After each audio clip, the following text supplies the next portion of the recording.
47장. 요셉이 바로에게 가서 고하여 이르되 내 아버지와 내 형들과 그들의 양과 소와 모든 소유가 가나안 땅에 와서 고센 땅에 있나이다 하고 그의 형들 중 5명을 택하여 바로에게 보이니 바로가 요셉의 형들에게 묻되 너희 생업이 무엇이냐? 그들이 바로에게 대답하되 종들은 목자이온데 우리와 선조가 다 그러하니이다 하고 그들이 또 바로에게 고하되 가나안 땅에 기근이 심하여 종들의 양떼를 칠 곳이 없기로 종들이 이곳에 거류하고자 왔사오니 원하건대 종들로 고센 땅에 살게 하소서. 바로가 요셉에게 말하여 이르되 내 아버지와 형들이 내게 왔은즉 애굽 땅이 내 앞에 있으니 땅의 좋은 곳에 내 아버지와 내 형들이 거주하게 하되 그들이 고센 땅에 거주하고 그들 중에 능력 있는 자가 있거든 그들로 내 가축을 관리하게 하라. 요셉이 자기 아버지 야곱을 인도하여 바로 앞에 서게 하니 야곱이 바로에게 축복하매 바로가 야곱에게 묻되 내 나이가 얼마냐? 야곱이 바로에게 아뢰되 내 나그네 길의 세월이 130년이니이다. 내 나이가 얼마 못되니 우리 조상의 나그네 길의 연주에 미치지 못하나 험악한 세월을 보냈었나이다 하고 야곱이 바로에게 축복하고 그 앞에서 나오니라. 요셉이 바로의 명령대로 그의 아버지와 그의 형들에게 거주할 곳을 주되 애굽의 좋은 땅 라암셋을 그들에게 주어 소유로 삼게 하고 또 그의 아버지와 그의 형들과 그의 아버지의 온 집에 그 식구를 따라 먹을 것을 주어 봉양하였더라.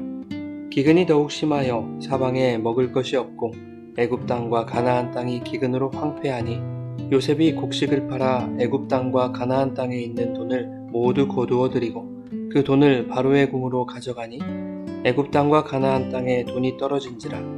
애굽 백성이 다 요셉에게 와서 이르되 돈이 떨어졌사오니 우리에게 먹을 거리를 주소서. 어찌 주 앞에서 죽으리이까? 요셉이 이르되 너희의 가축을 내라. 돈이 떨어졌은즉 내가 너희의 가축과 바꾸어 주리라. 그들이 그들의 가축을 요셉에게 끌어오는지라. 요셉이 그 말과 양떼와 소떼와 나귀를 받고 그들에게 먹을 것을 주되 곧 그 모든 가축과 바꾸어서 그 해 동안에 먹을 것을 그들에게 주니라. 그 해가 다 가고 새 해가 되매 무리가 요셉에게 와서 그에게 말하되 우리가 주께 숨기지 아니하나이다. 우리의 돈이 다하였고 우리의 가축대가 주께로 돌아갔사오니 주께 낼 것이 아무것도 남지 아니하고 우리의 몸과 토지뿐이라. 우리가 어찌 우리의 토지와 함께 주의 목전에서 죽으리이까? 우리의 몸과 우리의 토지를 먹을 것을 주고 사소서. 우리가 토지와 함께 바로의 종이 되리니 우리에게 종자를 주시면 우리가 살고 죽지 아니하며 토지도 황폐하게 되지 아니하리이다.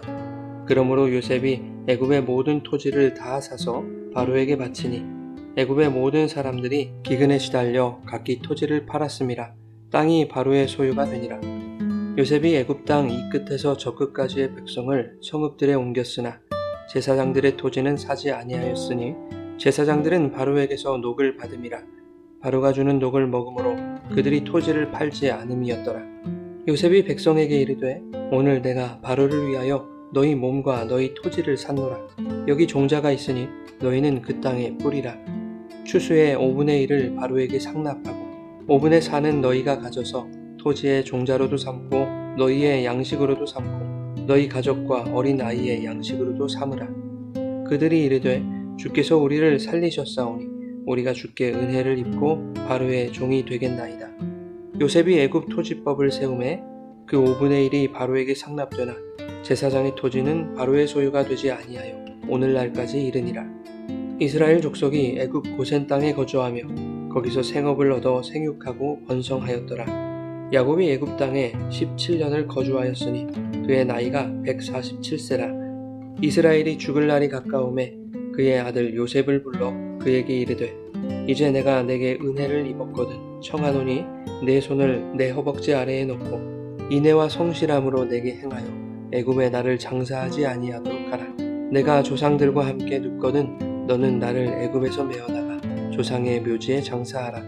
요셉이 이르되 내가 아버지의 말씀대로 행하리이다. 야곱이 또 이르되 내게 맹세하라 하매 그가 맹세하니 이스라엘이 침상머리에서 하나님께 경배하니라.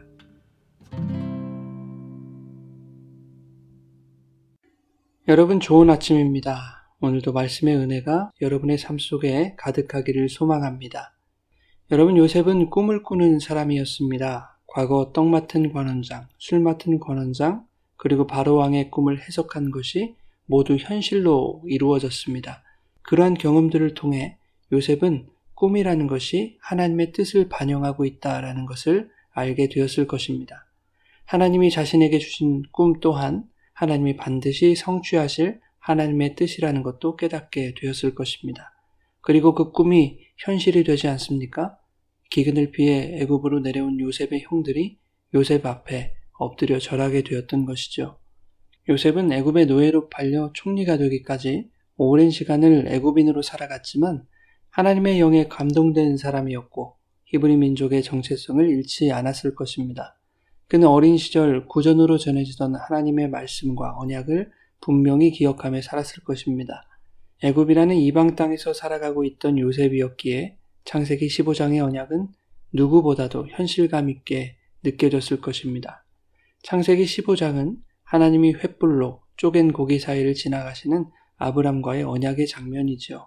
그 언약 상황에서 하나님은 아브람에게 이런 말씀을 하셨습니다. 내 자손이 이방에서 객이 되어 그들을 섬기겠고 그들은 400년 동안 내 자손을 괴롭히리니 그들이 섬기는 나라를 내가 징벌할지며 그 후에 내 자손이 큰 재물을 이끌고 나오리라. 히브리 민족이 애굽에서 430년 동안 종살이한 후에 출애굽할 것에 대한 예언을 말씀하신 것이지요. 요셉은 이 예언이 애굽에 팔려온 자신과 무관하지 않다는 것을 직감했을 것입니다. 히브리 노예가 애굽의 총리에 오른다는 것, 그것은 기적과도 같은 일이죠. 사실 불가능에 가깝습니다. 그러나 이 드라마틱한 기적을 주도하시고 이루신 분이 하나님이시라면 요셉은 자신을 총리로 만드신 하나님의 의도가 기근으로 고통받는 자신의 가족들을 구하는 것으로 끝나지 않을 것임을 분명히 알았을 것입니다. 그렇게 요셉은 총리의 자리에서 자기 민족이 애굽에서 430년 동안 번성할 수 있는 기반을 다지고자 했을 것입니다. 그래서 요셉은 고센이라는 땅을 염두에 두었던 것이죠. 창세기 46장 후반부에 기록된 요셉의 치밀한 계획대로 본문에서 요셉의 가족들은 고센 땅에 정착하게 됩니다. 요셉이 고센을 고수했던 이유는 무엇일까요? 애굽은 나일강의 범람으로 물이 풍성하여 땅이 비옥했기 때문에 농경이 주축을 이루는 사회였습니다. 굳이 목축업에 종사하지 않아도 농경만으로도 풍성한 땅이었기에 애굽에는 목축업에 종사하는 자들을 천시하는 분위기가 있었습니다. 그래서 창세기 46장 34절에도 애굽 사람은 다 목축을 가증히 여긴다라고 말했던 거죠. 또한 목축을 하는 땅은 애굽의 중심부에서 떨어진 변방 지역에 있었습니다. 그 땅이 바로 고센이었던 것이죠. 요셉은 형들에게 바로가 당신들을 불러 직업을 묻거든 목축업을 하는 자들이라고 대답하게 하죠. 그래야만 목축을 가증하게 여기는 그 애굽의 중심에서 멀리 떨어진 변방의 땅, 그 고센 땅에 정착할 수 있을 것이기 때문입니다. 요셉이 생각하기에 고센은 애굽에 속한 땅이지만 애굽 사람들의 관심에서 제외된 구별된 땅이었던 것입니다.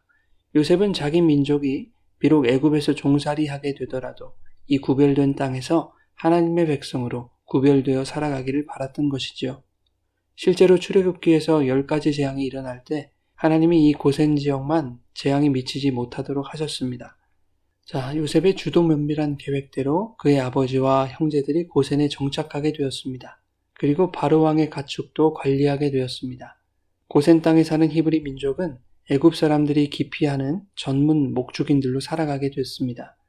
이것이 그들에게 어떤 결과를 가져오게 될 것인가는 지금 애굽의 상황이 2년째 기근으로 황폐한 상황이라는 것과 깊이 연결되어 있습니다.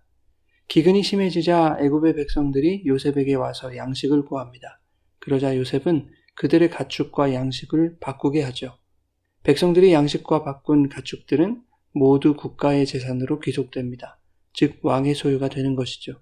그렇다면 왕의 가축은 어디서 치겠습니까? 바로 고센에서 치게 되는 것이죠. 그만큼 히브리 민족의 재산도 늘어날 수밖에 없는 것입니다. 애굽에 닥친 기근의 상황은 히브리 민족의 고센 땅에서의 정착을 도운 셈입니다. 또한 그들의 번성의 발판이 되어준 것이죠. 야곱이 고센으로 이주한 지 고작 17년밖에 되지 않았지만 27절은 이스라엘 족속이 애굽 고센 땅에 거주하면서 생육하고 번성하였다라고 기록하고 있습니다. 히브리 민족의 번성은 거기서 멈추지 않고 앞으로 400여 년 동안 70명이 장정만 60만으로 늘어나는, 전체 수로 보면 200만 이상으로 늘어나는 기적 같은 번성을 이루게 될 것입니다. 요셉이 고센 땅에 집중했던 이유가 또 있습니다.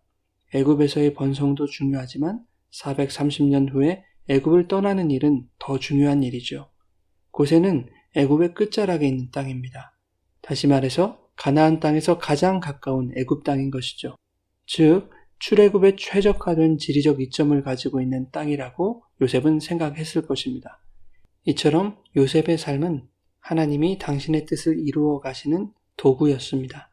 사랑하는 여러분, 하나님의 분명한 언약이 요셉의 인생의 중심이요 기준이었던 것처럼 주님의 말씀을 삶의 기준으로 삼는 성도들이 되시길 바랍니다. 요셉이 멀리 애굽 땅에서 총리라는 지위를 가졌음에도 불구하고 하나님의 사람으로 구별된 삶을 살았던 것처럼, 또한 고센이라는 구별된 땅을 준비하는 주도 면밀한 삶을 살았던 것처럼 하나님의 말씀을 우리 마음에 깊이 새겨 애굽 같은 이 세상 속에서도 성령과 동행함으로 그 세상과 구별된 영적 고센을 살아가는 주의 백성들 되시기를 예수님의 이름으로 축원합니다.